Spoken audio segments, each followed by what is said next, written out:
Hello, everyone. My name is Roy Wood, and I'm the Chief of Interpretation for Katmai National Park and Preserve. And my name is Mike Fitz, and I'm the Media Ranger here at Katmai.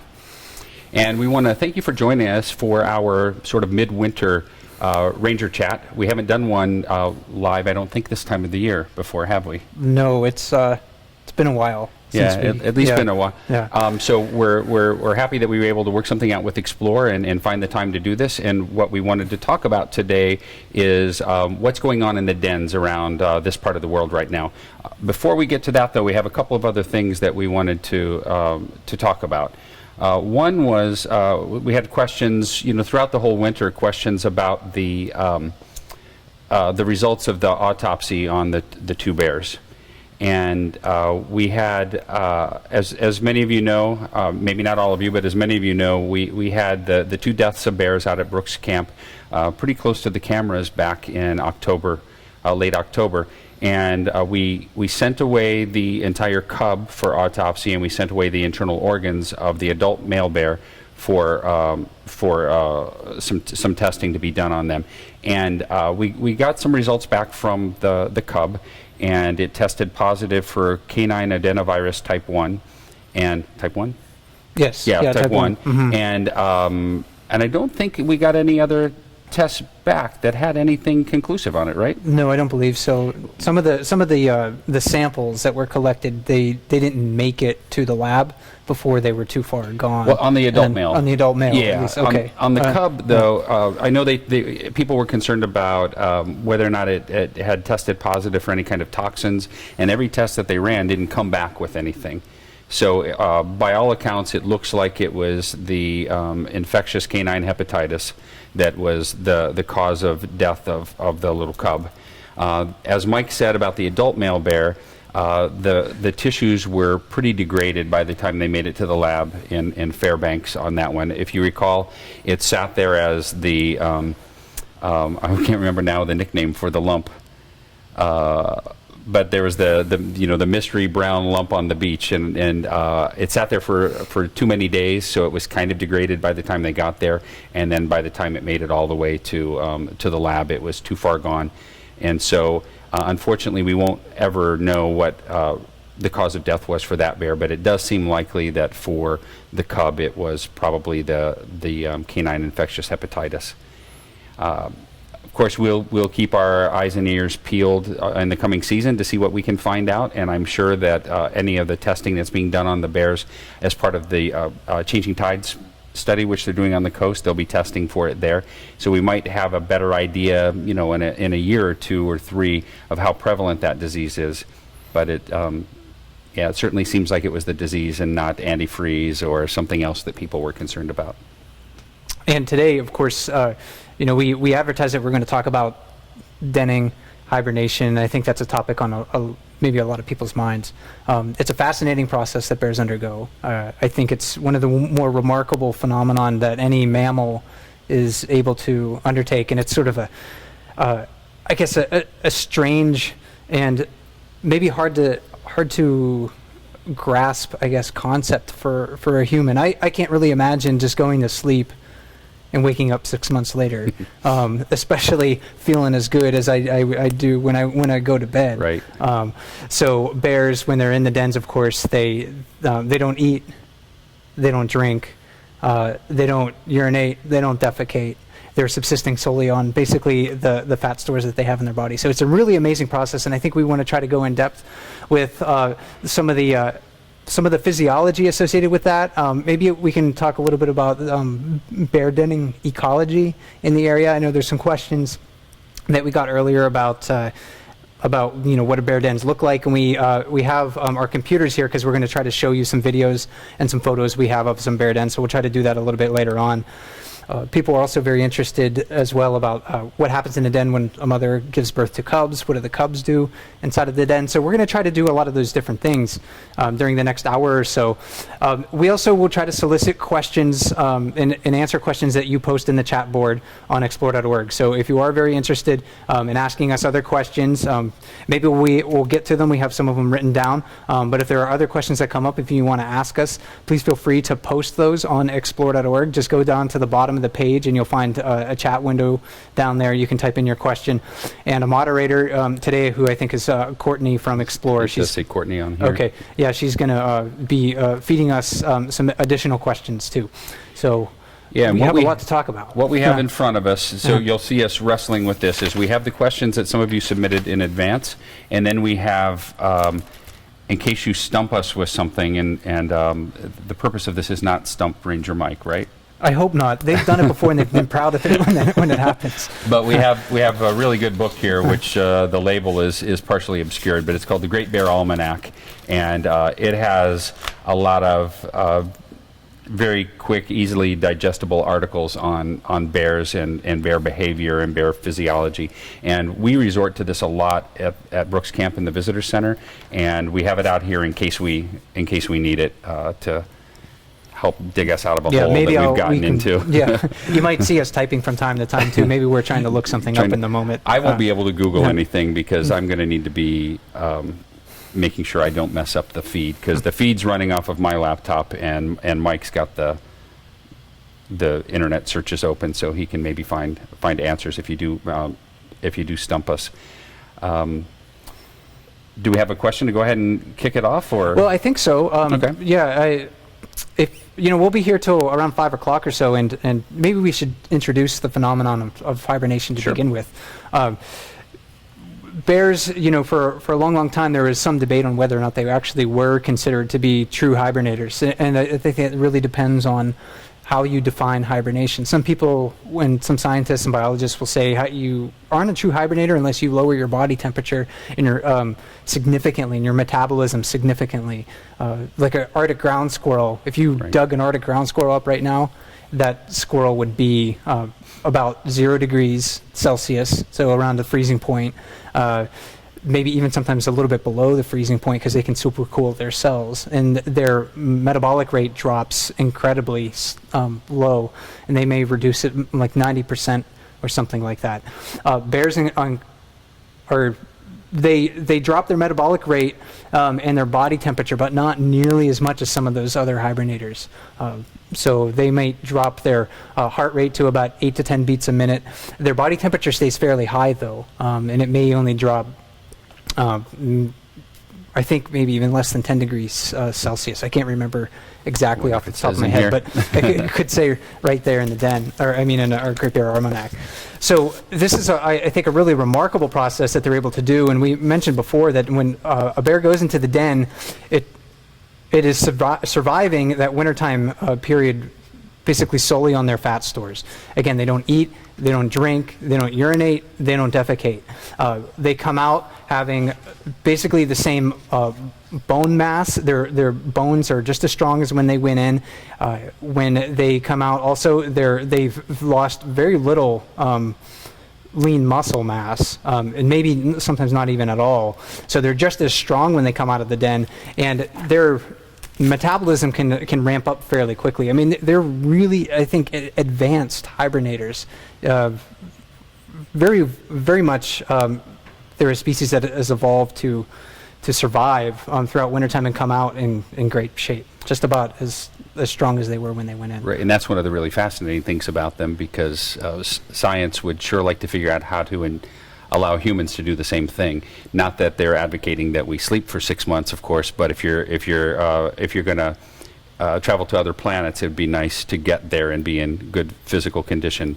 It would be nice if you're in a coma for months to wake up and still have bone density and muscle mass, and not have your total physiology be wrecked by that inactivity. And there's I think a lot of other potential applications that maybe we can find and we can learn from a bear's hibernation physiology. Even storing organs for transplants. I mean, we can't keep an organ outside of a body forever, but bears really, they kind of just their kidneys almost shut down when they're in the den. So, but somehow their kidneys function just well when they come out of the den. So we can learn a lot of things from these animals that is quite applicable to maybe treating a lot of things that humans suffer from today, and maybe that'll help us, of course, travel to the stars. And some of the questions that we have in our queue here are about that.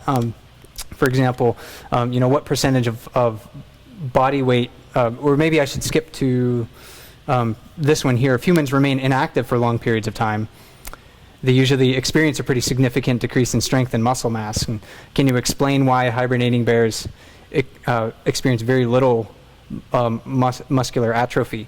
And it's not really fully understood Right. how.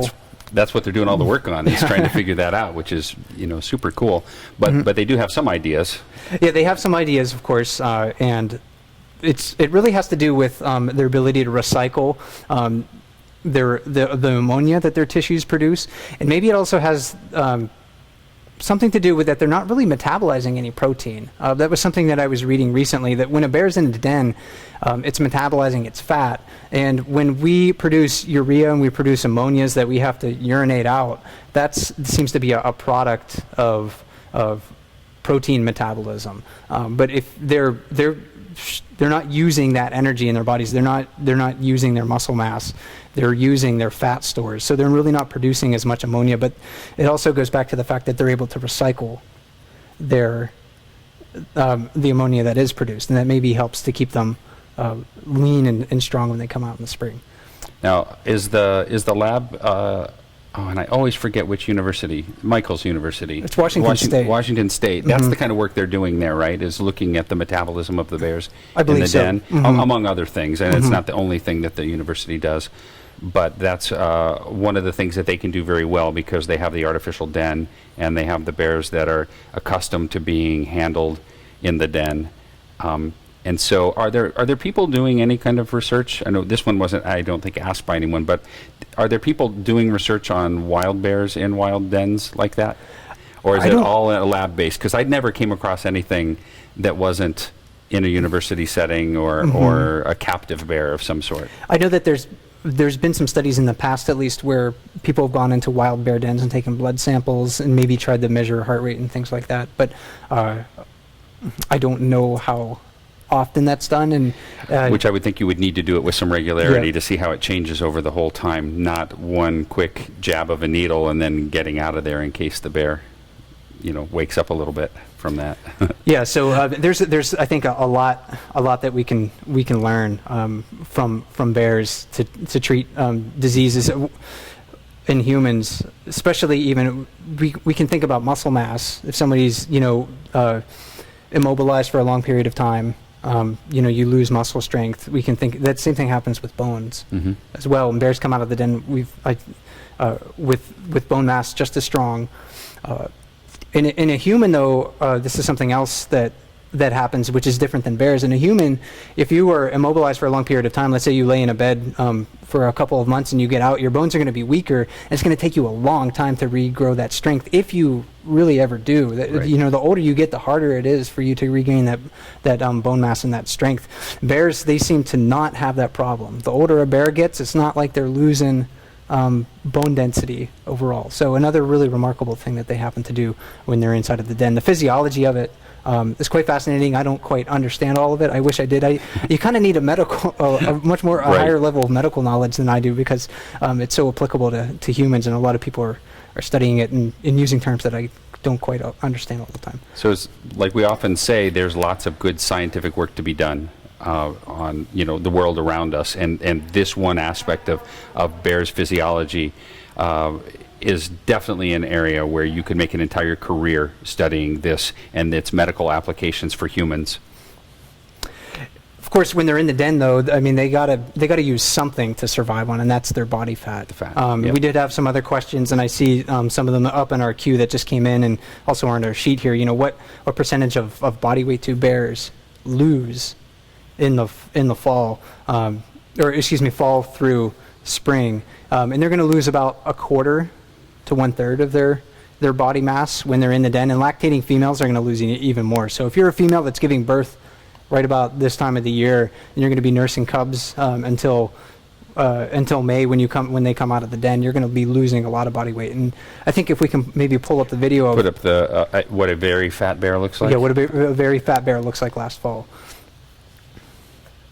And this was taken right from our lower river cam. And I bet most of you recognize this bear. This is actually the winner of Fat Bear Week this year. the and reigning Fat Bear champion. Tuesday. You can see why. She's a monster. Really, really fat. And when we see her come back in the spring, she's going to have lost a significant amount of body weight. So you can maybe just shrink her down by a quarter. If she has new cubs, maybe even more though. Right. She hasn't had cubs in several years, and look how fat she is. It's a good bet that she could have cubs next. I'm going to next put fall. you on the spot here because I don't know the answer, and you may not have looked it up. But do we know if we observed her mating with any males this year? I didn't.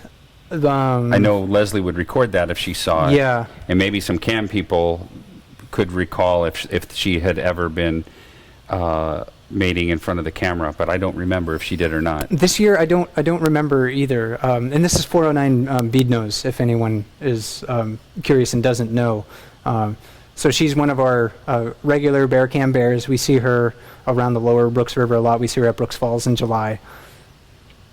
But I don't recall if we had seen her mating with any males. A bear, that's as healthy and as big as her at her age, in her teens, or maybe even early 20s. I can't remember her exact age, but it's quite likely that she was courted by one or more males last fall. So she's in the den right now. She's losing a lot of weight just because of living on that body fat, of course. But if she has cubs, then she's nursing them.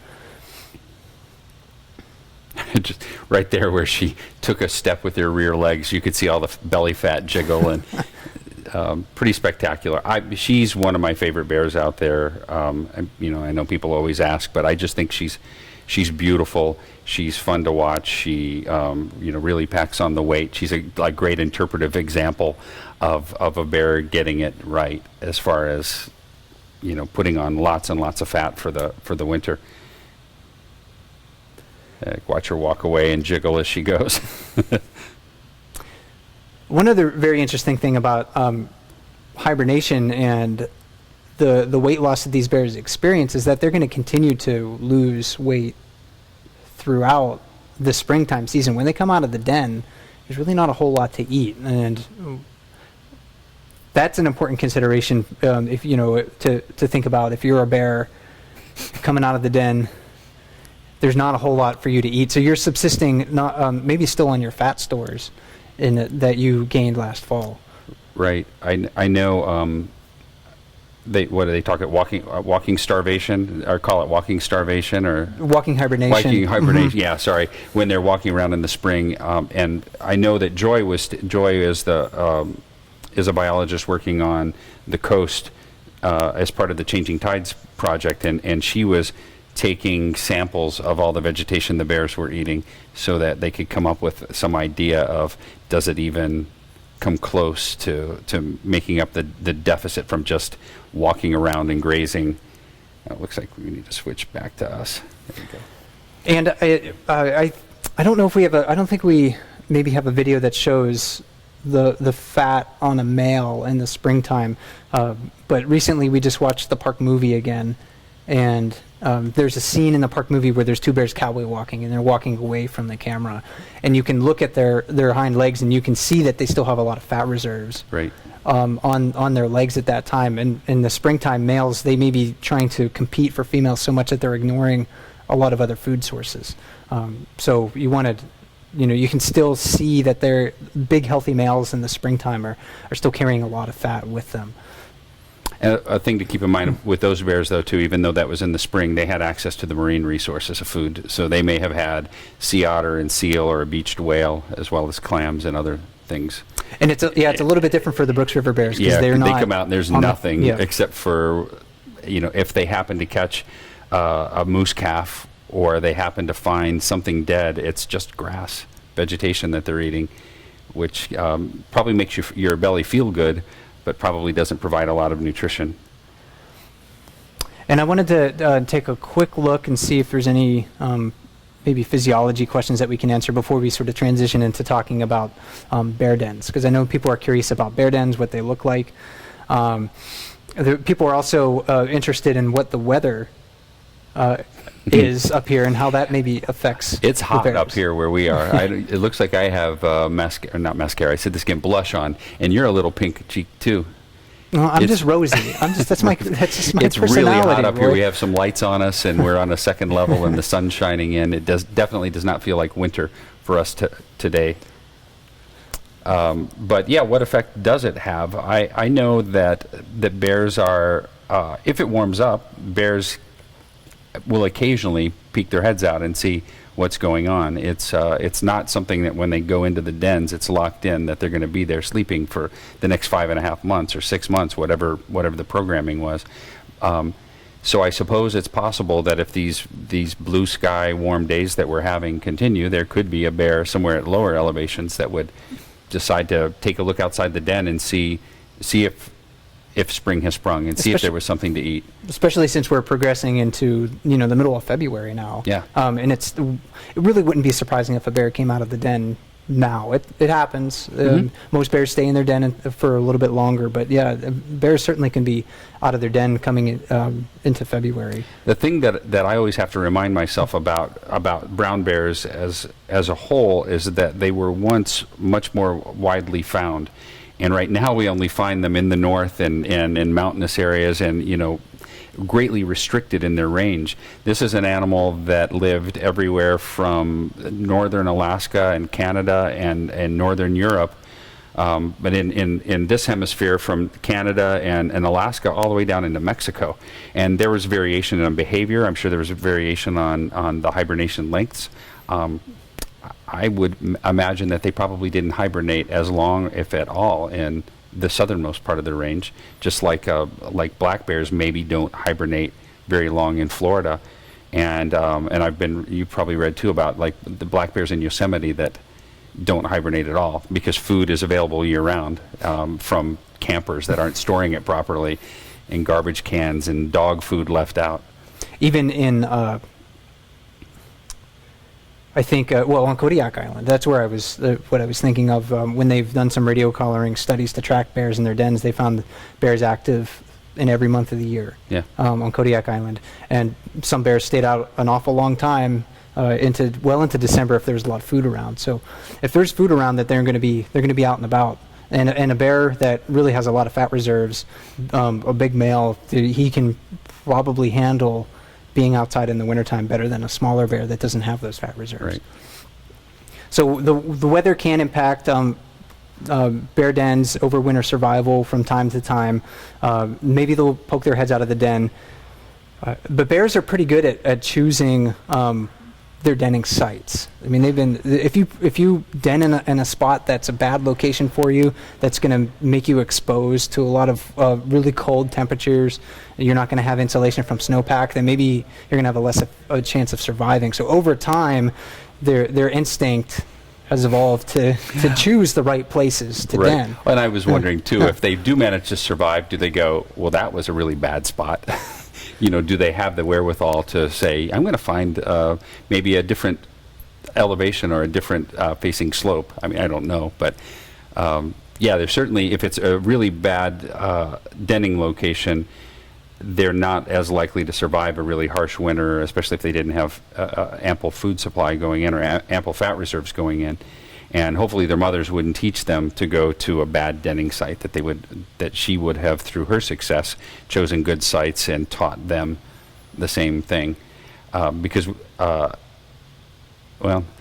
we know how much is nature and how much is nurture with hibernation? I think it might be hard to tell. It's a cruel study to do. Bears, I don't know, do seem to show some fidelity towards denning areas, and a lot of studies have found that they track the same bear from year to year. Maybe it will go and make a den, maybe within a kilometer or a few kilometers of where it made the den the previous season. So they seem to know, hey, this is a spot that worked for me before, and I'm going to do it again. How much is that instinct, and how much is that was shown by mom that this is a good site? Imagine with an animal as smart as a bear, it's probably a little bit of both. I mean, they see other bears doing things, they try to figure it out themselves. So we know that when we see bears coming up to the falls for the first time, last year, 775 lefty, right? Right. He didn't know how to fish the falls at all, but he figured it out pretty darn quickly. So you can't teach an old bear new tricks. That's for We sure. proved it. Yeah. In case there was ever any doubt, it was proven last summer. So this might be a good opportunity to perhaps show people pictures of some of the hillsides that bears tend to select to go into their dens, maybe what those look like in the springtime at least when they come out. I don't tend to try to investigate these areas, of course, when I think bears might be in them, so I usually wait until very, very late in the spring or early summer. But we have some of those pictures lined up. And bears tend to choose dens or well-vegetated slopes, of course. That doesn't look so well vegetated there, Mike. Trust me, it is. If you try to bushwhack across that in the middle of July, it's pretty tough going with the tall grass. This is your photo, right? Yes. You want to go ahead and maybe describe the vegetation that's around it and how steep the slope is, because I'm sure it looks kind of flat to the people on the camera. And do you remember when this was taken? So this is a picture in probably that I took in May, so before things started to green up. I don't remember the exact date, but the slope itself, this is an area on Dumpling Mountain, so this is only straight line distance from Brooks River, a couple miles. The slope itself is very steep. It's probably at a 45-degree angle at least, if not a little bit steeper. And there's two black holes that are just to the right of the center of the image, and those are a couple of bear dens. Let me try something here, and we'll see if we can do this. I think we'll still have sound. Okay. Quickly let me know if we don't have sound. So now you can point. Yeah, so all right, this works. So right here, there's one right there, and there's one right there. That is, those are two bear dens. And the slope, again, is very steep, about 45 degrees at least. Well vegetated. It's covered in alder. It's covered in very thick grasses. It's covered in a lot of other herbaceous vegetation. And these features of these slopes really help to hold the den, I guess, in place throughout the wintertime. You don't, of course, want to build a den in an area where it's likely to collapse on you.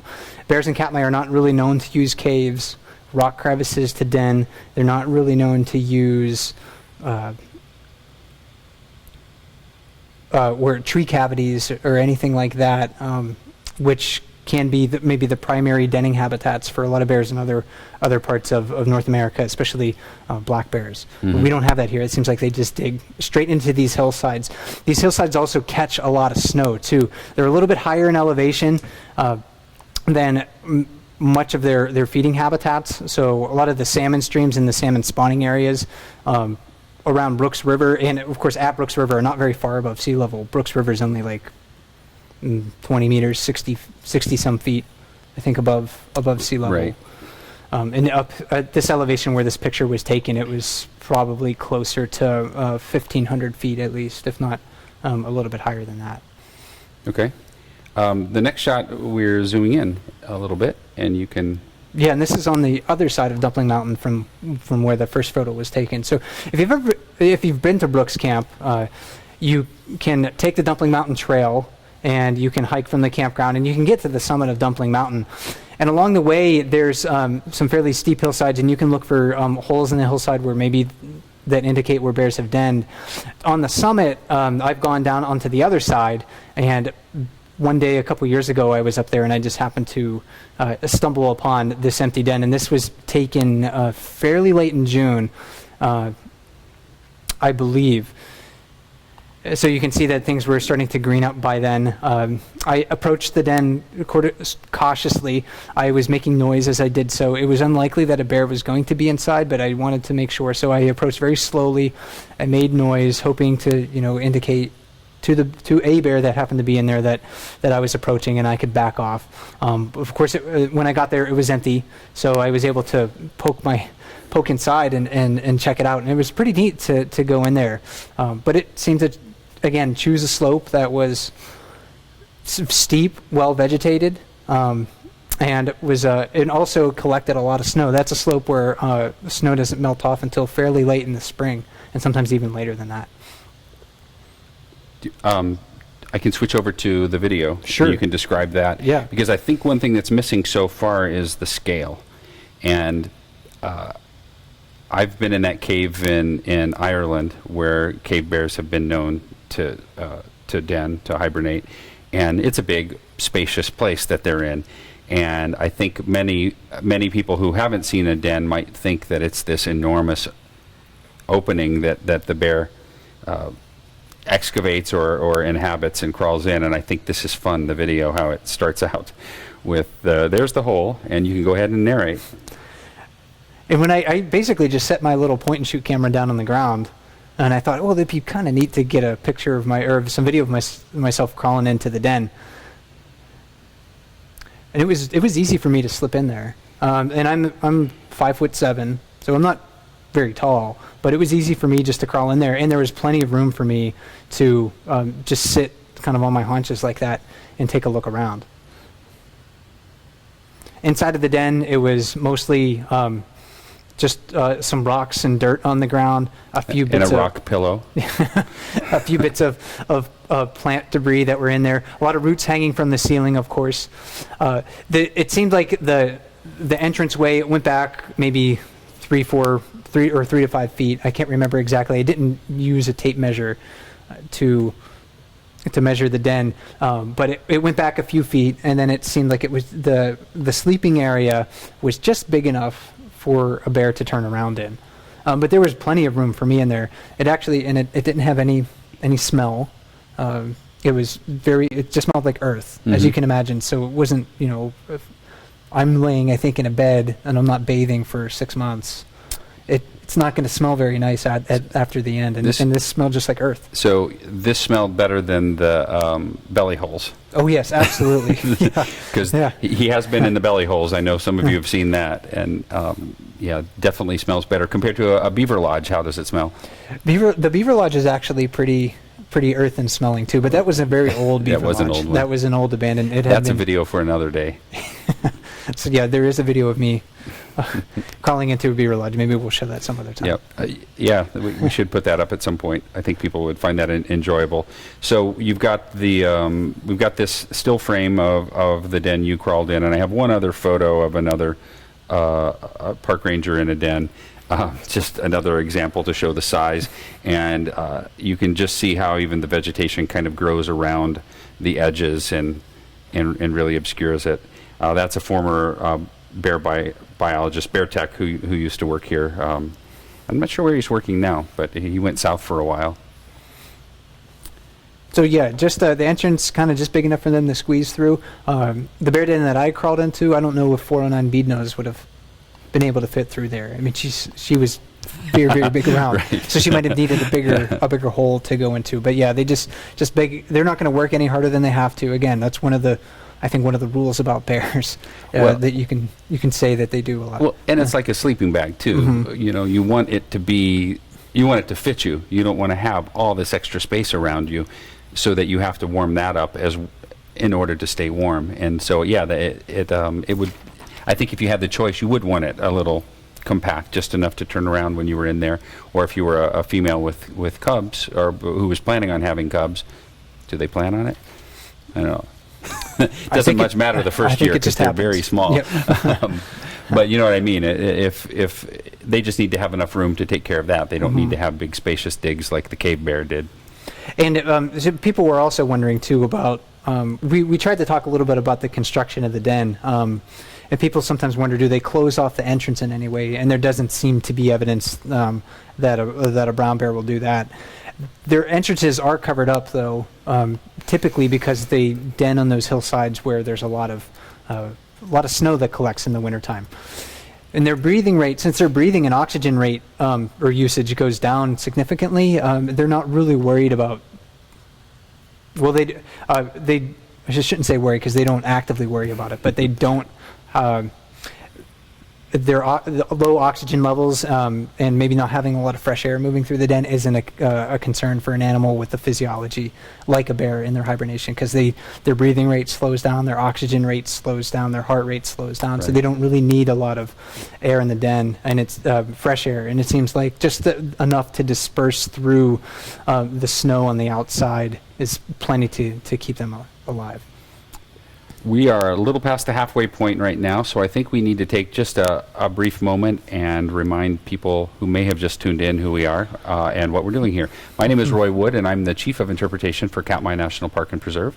And my name is Mike Vitz, and I'm the media ranger here at Katmai. And we're trying to answer your questions about denning and hibernation and wintertime activity here in Katmai National Park. We have received a number of questions from you already. If you'd like to ask questions, you can go to explore.org's website, go beneath all of the cameras, and you'll find a spot where you can post questions to us. And if you post a question there and it hasn't been asked already, Courtney from Explore will forward them to us on Skype. Mike and I both have a feed on Skype so we can see questions that are coming in. There's no way we can get to all of the questions because there's so much to talk about regarding each of these questions, but go ahead and ask them, and especially if we can answer them quickly, it's one that we can probably get to. Otherwise, we do try to answer questions on the chat board, and we have not been on there very much lately because it's wintertime and we're trying to do other things, and there's just not a lot of new information for us to talk about with the cams most days. However, I think we can probably try to go answer some questions tomorrow if we can scroll back through this and see what people are asking. Yeah, keep asking those questions, and we'll try to get to them. How many more do we have on this? Do we have another hour's worth on that? Certainly. There's, I think, a couple of questions maybe about bears inside of dens. Mm-hmm. For example, somebody linked us to a cam of some captive bears that were denning together. And it's two adult males. I think they're siblings, but they're denning in the same place. And the question actually is, does this happen with maybe older siblings in Katmai? Will they den together? We know that sometimes siblings will den together, but they probably split off at a young age. I would imagine that, yeah, maybe a year or two at most after they're liberated from their mothers, they might do that, because that's a scary time for a subadult bear, the first year away from mother and trying to figure it out. And if you've got a sibling that doesn't steal your fish from you, you might have that bond still and go try to den together. But that's a good question. We can try to investigate that. Maybe some of you have found information of that being evidence of that being documented in the wild as opposed to in captive bears. But yeah, another a PhD dissertation for somebody out there is to see how different bears of different ages and genders might den.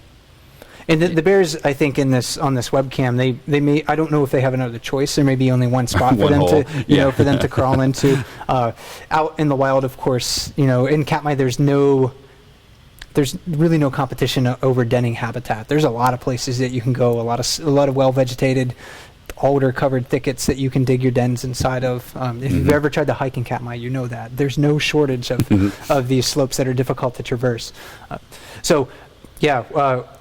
Maybe siblings occasionally, a couple times, might go into the den and together when they're very young, but we don't really have a lot of evidence that suggests they do that otherwise. But people are, of course, wondering about cubs in the den, and absolutely, cubs in the den. Yeah, and maybe how does that affect their denning habits? Mom, of course, is going to need to build a bigger den. One person is actually wondering, could the heat of more cubs in the den preserve more calories in the den than others? And I'd have to say yes. Well, yeah, I think just like, the simple thermodynamics of it, your body is going to, or their bodies are going to want to preserve a minimum temperature. And when we were talking about the temperature in the den and how much it drops, I did find it in the Great Bear Almanac, and it drops in relation to the outside and den temperature.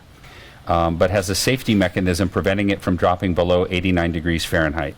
Okay. So the easier it is to keep their bodies at 89 degrees Fahrenheit, I think the fewer calories they're going to burn, and that would increase their success rate. All other things being equal. Of course, the mother who has to raise 4 cubs and share her food with them and nurse them is maybe going to have less fat reserve And we see that. than one with 3 or one with 2. Mhm. Or, And we see that all the time with a mother that's nursing cubs or is caring for cubs. It seems to carry a lot less body fat. I mean, they just sacrifice a lot of that weight gain to keep their offsprings alive. Maybe they're watching the river a lot more than they for other threats For to their threats cubs instead of food. instead of feeding. They're also nursing too. And inside of the den, they have to support their newborn cubs. And I think that was something that we had a lot of questions about. Cubs in the den, of course.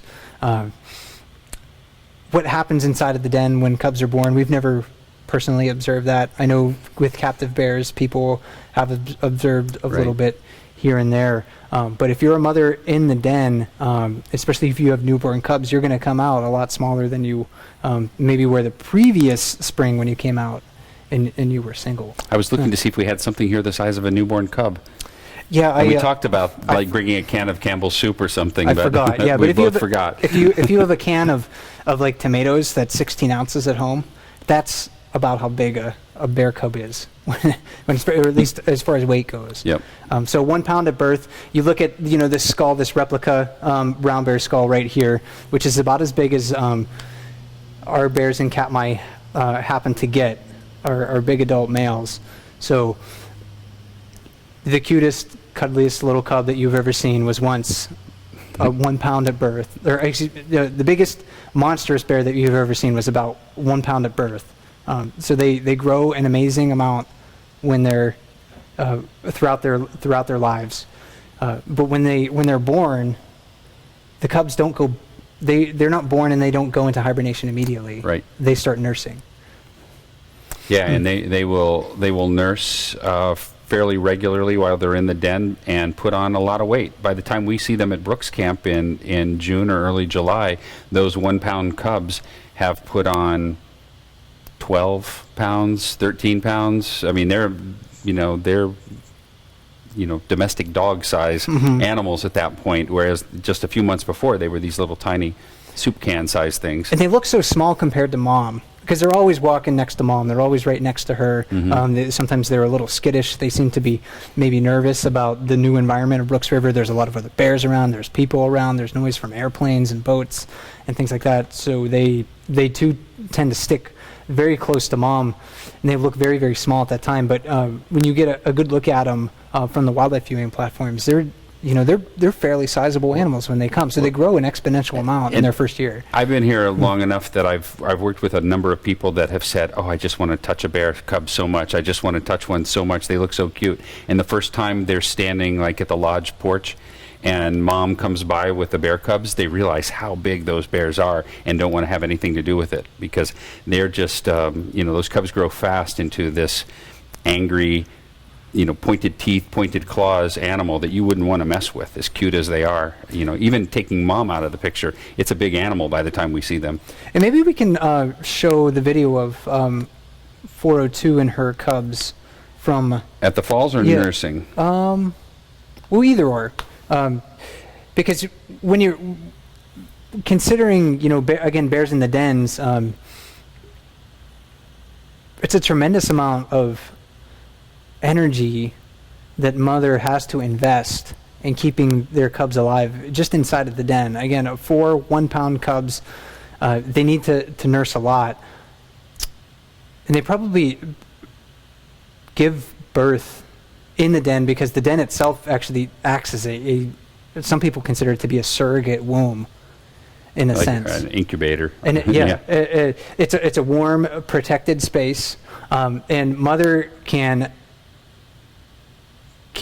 feed her cubs using her fat reserves. If she was to be feeding them through the umbilical cord and the placenta, she would have to probably rely on a lot more of her protein reserves. And that's not something that she has to spare in the wintertime in the den. So she's giving birth when they're very, very small. The cubs are virtually helpless. They're barely mobile at that moment in time. Mm-hmm. And when she gives birth, she's able to switch over from feeding them from her protein and her muscle stores to the fat reserves that she has. And that milk is an excellent food source if you're trying to put on weight and get fat. It's thick, it's very high in calories, and it makes great milk mustaches, as you'll see very briefly in this video.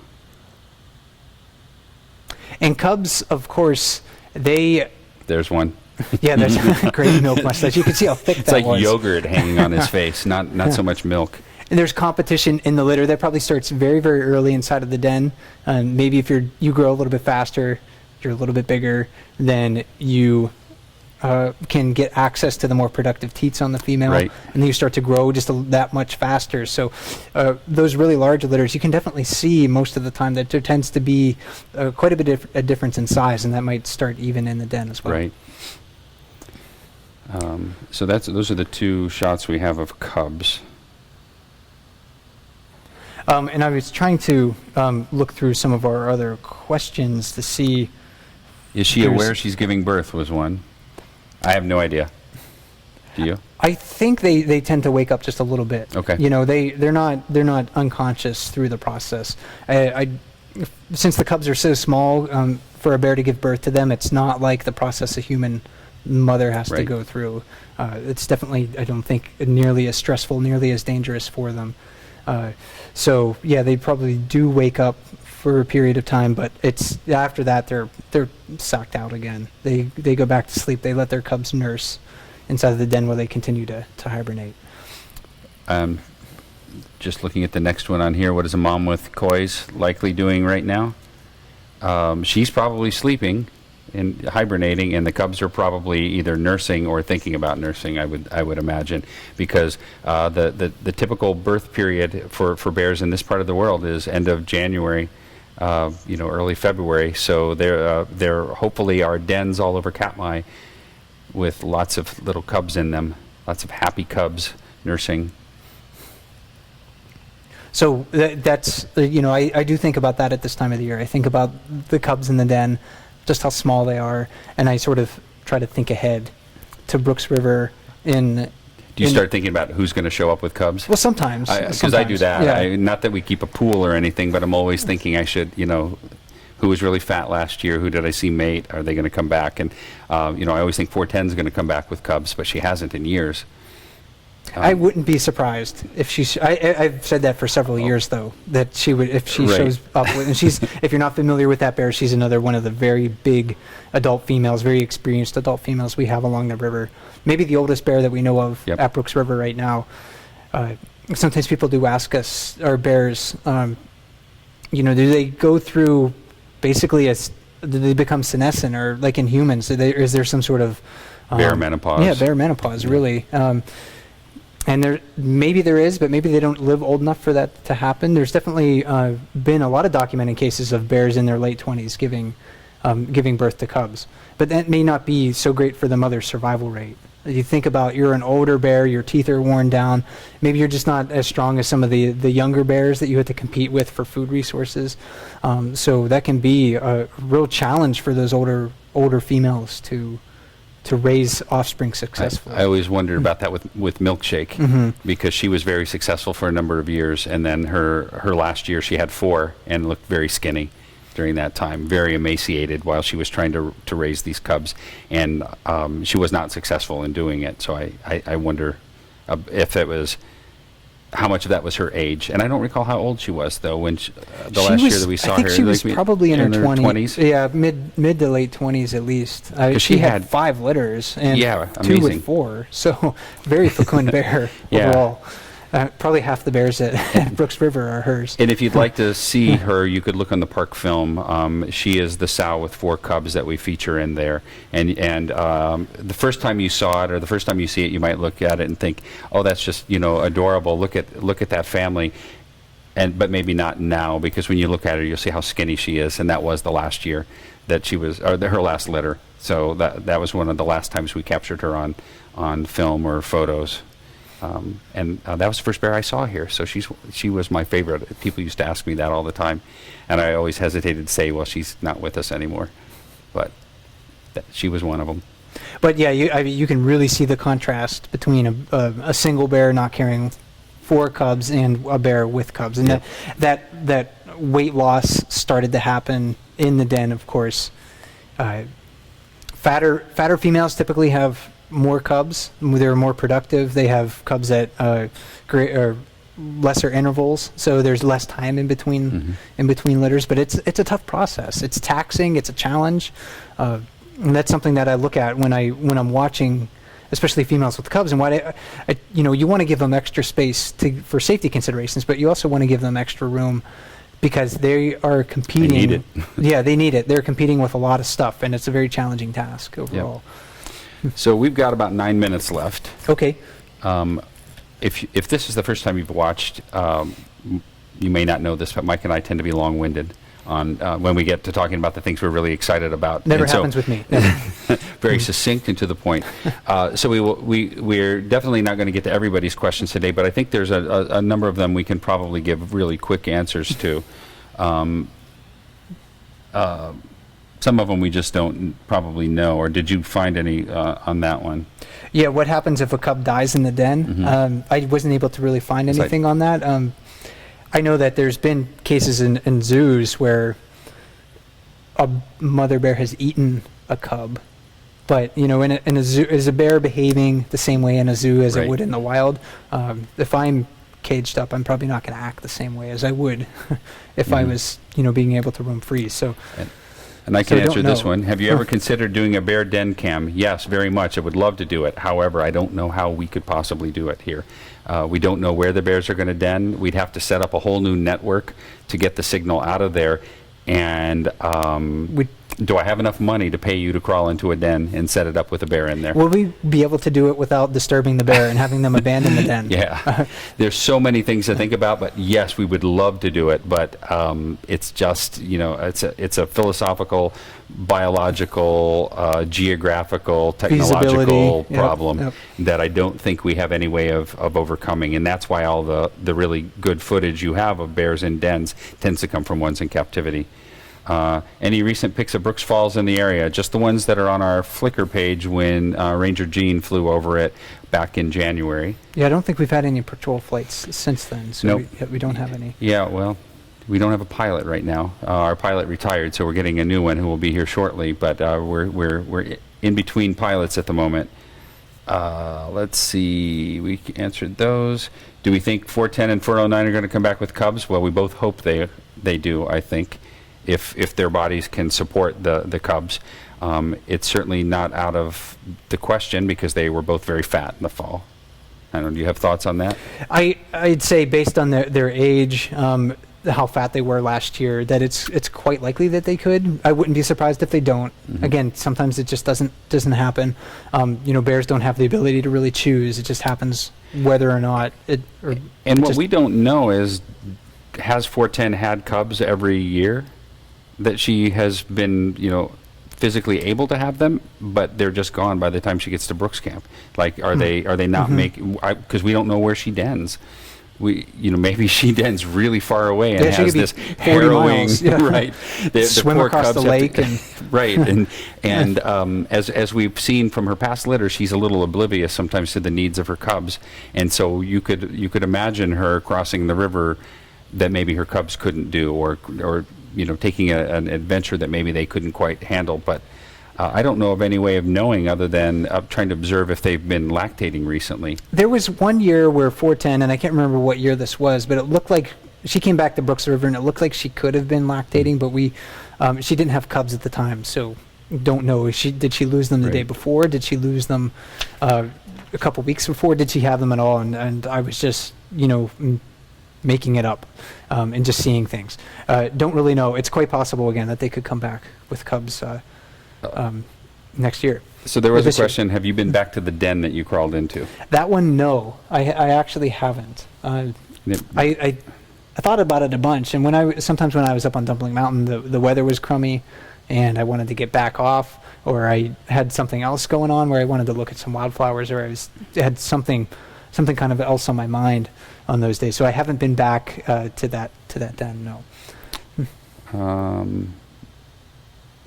There was a question, I don't remember if it was written in or if it was on here. Somebody asked about, is it possible that the earthquake affected bears in their dens, the quake that we had a couple of weeks ago north of here.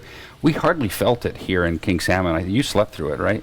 I slept through it, yeah. Yeah, I was awake and felt a little jiggle, but it was so minor that I thought, well, maybe I'll look it up, and then I forgot. I didn't even check until the next day. Everybody was worried that something happened to me. So really all I can think to say about that is it's certainly possible that some dens somewhere received some damage from a strong earthquake, but we have no reason to believe that's a problem for any of the bears that we see on the cameras. I don't. Have you come across in the literature anything about dens collapsing during earthquakes? No, nothing along those lines. I can imagine that bears might notice that. They are susceptible to disturbance when they're in the den. So if a bear chooses to den near a snow machining, or here we call them in Alaska snow machines, and anywhere else snowmobile. But yeah, if you're in an area where there's a lot of noise and the bear's not used to that, then they could be disturbed. And if a bear feels the need to leave a den, then its survival rate certainly goes down, because it takes a lot of work to get to another place maybe where they can den.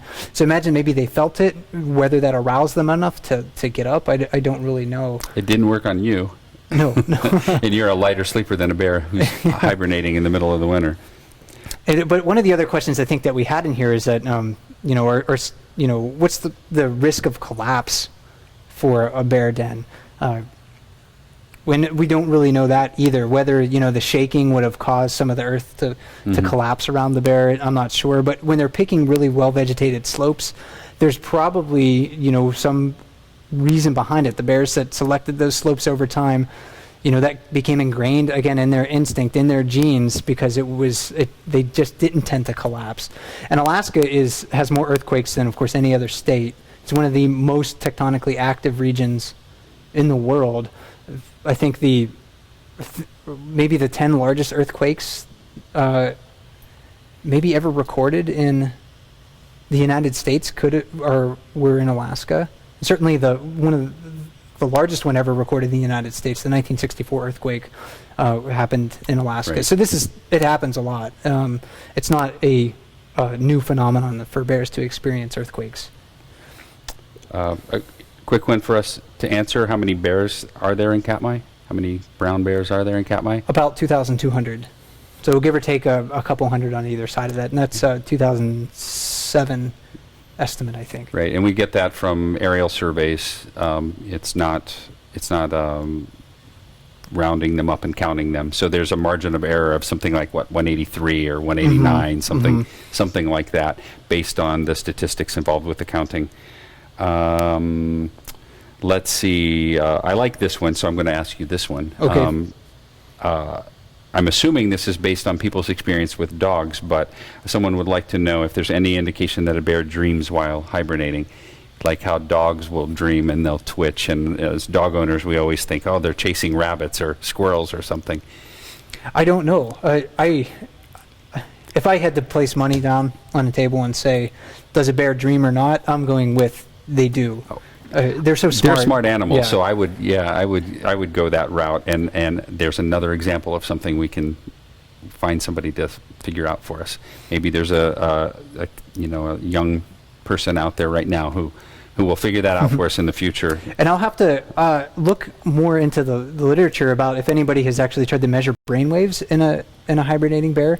A lot of the studies that I've been reading, certainly the first studies ever on bear hibernation, were trying to get a grasp on their physiology, how it changes, what triggers it, how they survive. Again, like we talked about before, without losing any muscle mass, really any bone loss, any significant bone loss. But whether anyone's clamped on some some sensors onto their head, and I don't know if anyone has done that or not. It is 5 o'clock, so we've been going for an hour. Really quickly here, when will we return to Brooks Camp? maintenance staff shows up at the end of April. The rest of the park staff will show up beginning Friday the 13th of May this year. And there was a question about, will we let them know as we see bears? If we have internet, which we don't always have internet when we get to Brooks Camp, but if we have internet, we will do our best to post that we've been seeing bears, because we know all of you will be very eager to know who has shown up. And in parentheses it said backpack, assuming backpack's going to be the first one, or maybe the one that the person wants to know the most about. When does the lodge and the campground open? The lodge will open on June 1st. The campground is technically open anytime, but the water and electric fence and full amenities are only June 1st till the end of October. And I have mentioned a couple of times some favorite bears of mine. Mike doesn't like to do it because Mike likes all bears equally. And I go, oh, what the heck? I like Holly. I like So you're saying that that, let's say 856, you don't like him? Is that what you're saying? I like all bears. Okay, all right. I just wanted to get that out there. So. I had two favorite bears. It was Milkshake and it was Head Bob, because Milkshake was the first bear I saw at Brooks Camp, and Head Bob was the first bear I saw at the falls catching fish. He was the only one standing on the lip of the falls the first time I went there. So it really doesn't have anything to do with the bears. It's just that I had finally arrived in Katmai after decades of wanting to come here, and those were the first bears I saw. So that's why I liked it. What's your favorite tree? My favorite tree, it starts with Liriodendron, and I will leave it at that. Is there one in particular that is your favorite? I have a few, but Okay. I'll leave that in. People don't need to. I'm not really picking on Mike on that. We both like that tree. There was a question about commenting on the bridge and other proposed construction at Katmai. We might need to just do another probably a whole chat on like the history of Brooks Camp and the future of Brooks Camp, because while that's a great question and we didn't have any problems talking about it, it just didn't quite fit in with the rest of the stuff that that we were talking about. I think that's all of them here. I thought there was one more on here that I was missing, other than what did I think of the new Star Wars movie? And I'm going to speak for Mike and say we gave it 2 thumbs up. But Mike hasn't seen it yet. I haven't seen it. No, but no idea. I liked it very much. I've seen it 3 No times. spoilers in the chat, please. I haven't seen it. Oh, have they been spoiling it in the chat? No, Are they people haven't, talking but about it? maybe they will now. Okay. Yeah, don't ruin it for Mike. He hasn't seen it yet. Boy, I thought there was one other one that I could answer. Oh, when will the cams be back up again? I wish that was a really short answer and we could tell you exactly, but a lot of things have to happen before the cams can go live.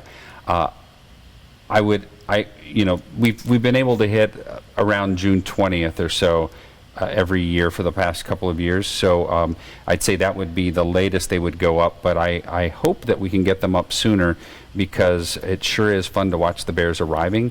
And also I've got some other things going on in the first part of June that would prevent me from being any assistance to them putting the cams together. So maybe we can get it done a little bit earlier this year, but do not hold me to that. I will deny it if I said it's happening earlier. Well, Do you want to tell them about that, since we have that here? If they haven't seen it, that skull, just quickly. It doesn't fit with anything we're talking about, but we finally have... Oh, it's really hard to see, isn't it, because of the... Yeah, maybe out. I can walk up and bring it to the front of the camera. Yeah, if you want to try that and see. This is the cleaned up skull from Tundra, and we don't have time to talk a lot about Tundra, but it's focusing now. But that is her cleaned up skull, and do you want to point out a few things there, Mike, since... Yeah, sure. So this bear happened to die at Brooks River in July 2014. This is a bear that was well known on the cams. She was recognizable because she had a scar basically right here. There was no indication that I could see behaviorally that indicated that she had a skull fracture, but when she was a yearling cub, it seems like she had a very bloody wound right above this eye, and you can see that there was quite a significant amount of damage there, and her skull is actually a little bit asymmetrical on this side. So this is her her cleaned up skull. We had it here just for decoration. Decoration and thought, who knows? Yeah, you never know. We try to So- be prepared in case other things come up. We had her claw in case it occurred to us to talk about. The claws come in really handy when you're digging a den. That always reminds me of the Velociraptor claw in Jurassic Park. So But that's a that look is at her. definitely all we have time for today. It's a little after 5. Oh, there's one more thing that I wanted to say. Oh, one more thing? Yeah, Okay. and I guess we talked a whole lot about bears and their physiology, how that may apply to helping humans in the future. But why can't we just keep? Why do we need wild bears to do that? I guess was the thought. Why can't we just keep bears in captive facilities and do that? I was going through these thoughts in my head last night, and I think it's probably still important that we protect wildland landscapes for these animals, because the selection pressures that allowed bears to really evolve these characteristics, we would never, I don't think, be able to adequately recreate that in captivity. Bears may behave differently in captive arenas versus out in the wild. So being able to compare and contrast maybe two different populations, maybe our technology will advance so far in the future that we can remotely, we can just get our, Star Trek level technology and just peer into a bear's den using a handheld, device and measure their physiology that way. We don't really know, but if these things since they have the potential to help humans so much, it's probably really important that we continue to protect wild landscapes for them, places like Katmai, and that we consider how things like climate change and other human impacts can potentially affect bears and their continued maybe evolution into the future. So that was something that I was thinking about last night, and I'd like other people's thoughts about that in the chat if you wanted to discuss that further. But I think that's a really important point. So what do we have bears in the wild? We can just put them in a lab and we can test their physiology that way. But I think there's still a lot of things that we don't know, and a lot of things that we need to make sure that we're protecting, so we can maybe try to find those things out in the future. You just don't know where this stuff is going to lead. Right. Yeah, well put. Thank you. Yeah. But thanks for joining us today, everybody. thank you. It's about 10 after 5 o'clock right now. We enjoyed talking with you. I hope you enjoyed the chat. We'll try to do these again in the near future. You can look for Ranger Roy and myself to maybe jump onto the comment section every once in a while. And until next time, I guess we will... Just end with cuteness overload. Of course. Until next time, we'll talk to you later. Okay, bye-bye.